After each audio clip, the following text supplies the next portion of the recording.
offering is the truth. Nothing more. A single idea from the human mind can build cities.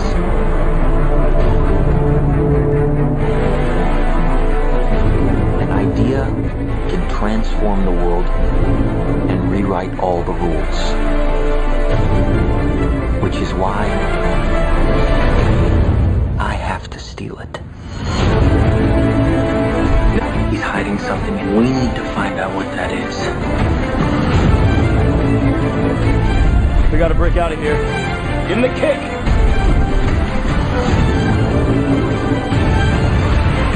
This one's not a part of the plane! Wake me up! Wake me up!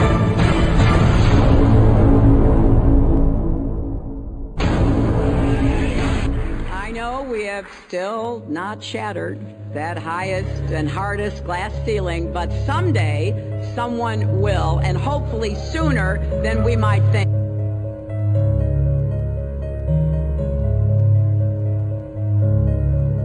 As the galaxies go whizzing by over the glass domed ceiling. Now tell me that does work for you.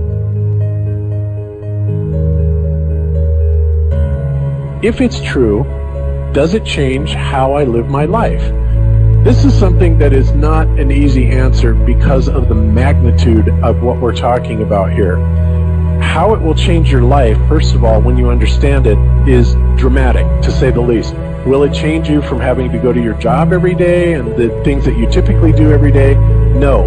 But when this knowledge becomes more mainstream and these agencies are starting to be held accountable, and you understand that they're all participating in this, not just the United States government, not just NASA, but China, Russia, India, all of them have space programs. They all have the same symbolism. They're all doing the exact same thing to their citizenry. And the first thing you have to understand about this is that the deception goes all the way to the top. And when I say all the way to the top, you have to kind of get rid of the notion that the people at the very highest levels are working together.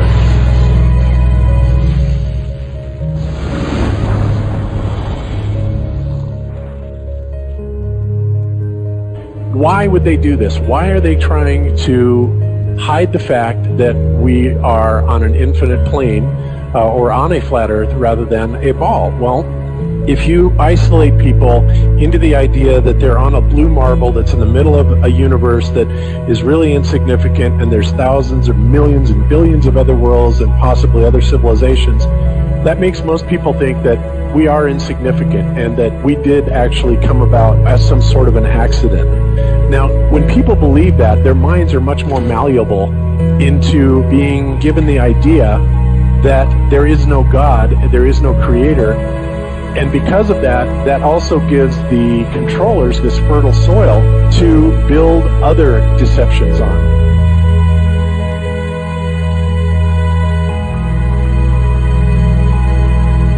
Why do you think that Truman has never come close to discovering the true nature of his world until now? We accept the reality of the world with which we're presented. It's as simple as that. It's as simple as that. It's about total control, mental, physical, spiritual, every way, shape, form possible. You have to remember how big of a conspiracy this is. This isn't talking about just the JFK thing or isn't talking about just 9/11. It's on an umbrella kind of system to where it is the biggest deception that there is. It actually exposes every other deception, and nothing else brings down the power of the elite because it really exposes education, science, the economy, television, museums, universities. Think of all the things that have been fooled. I feel worse for the people that are out there building satellites, the people that are out there actually working for these space agencies, the people out there teaching in schools as professors, because they would all come to the conclusion eventually, once this gets out, that they've all been contributing to the lie. Why do you believe what you believe? Prove it without using NASA or any other space agency, the government or military of any country in the world. Why would I say that? NASA has been proven to be liars time and time again. I could spend a whole weekend here showing you the lies of NASA. How many of you believe your government is 100% honest and can be trustworthy? And how many of you know the military answers to their government? Okay, so if those three sources are all proven liars, why would you trust them? Fool me once, right? Shame on you. Fool me twice, shame on me. I say, continue to believe pathological liars and you're an idiot. But that's what we've all done. And so, I look at these stuff, we've all seen the textbooks, we've all seen the videos and movies and all these things, and there's so much of it. Do you know what the budget NASA has? Do you know how much they get? How much money they get? Have you seen the movie Gravity? Okay.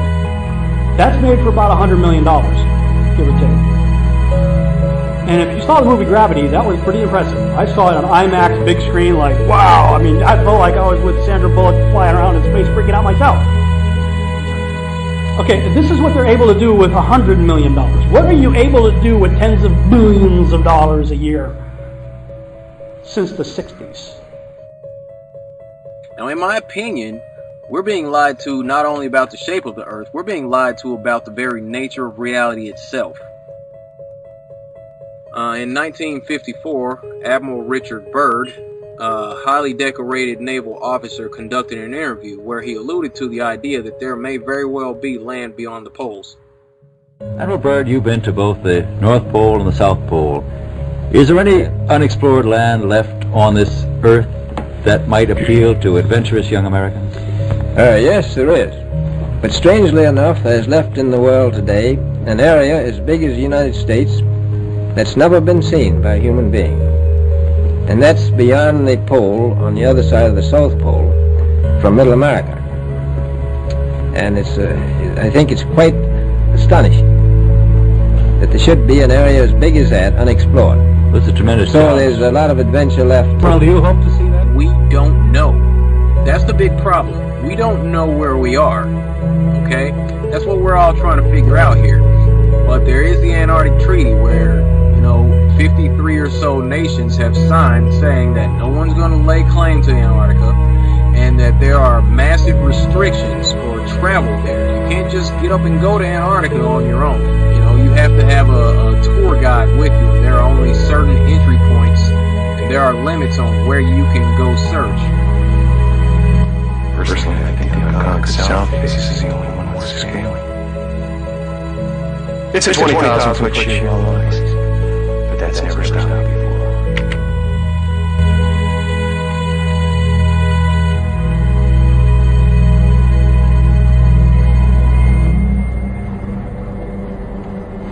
Welcome.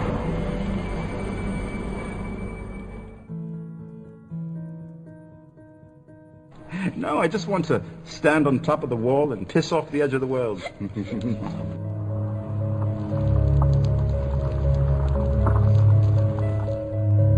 What difference does it make?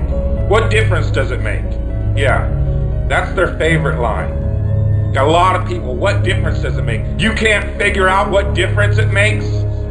If you can't figure out what difference it makes that the people running your world are lying to you over and over your whole life, if you can't figure out that someone lying to you is trying to control you, suppressing of information, of knowledge, is control. Deception of information and knowledge is a form of control.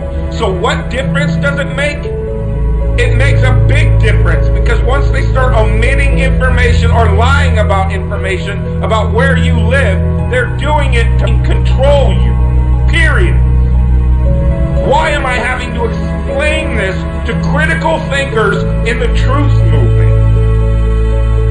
The way you control billions of people is to keep them divided and fighting each other. Flat Earth is not a psyop. Flat Earth destroys the psyop. Every psyop that's been used to control us for as long as they've known about it.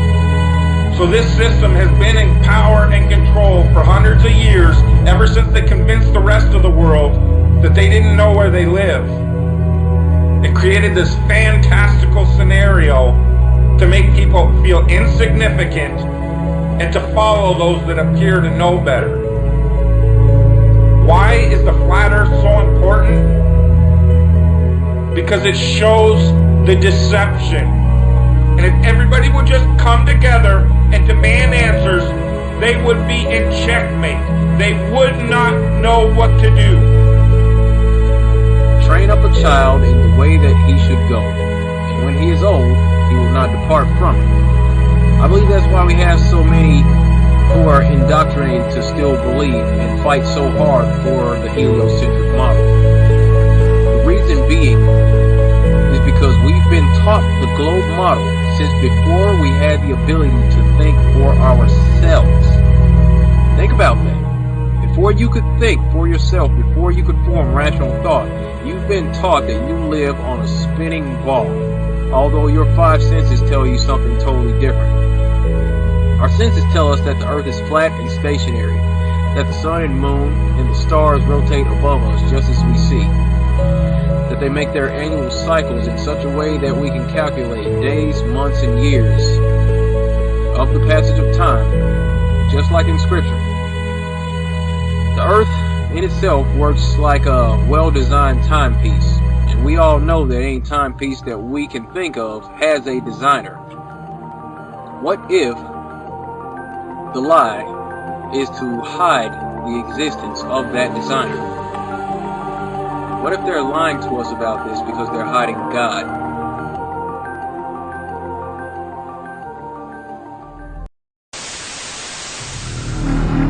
All I'm offering is the truth.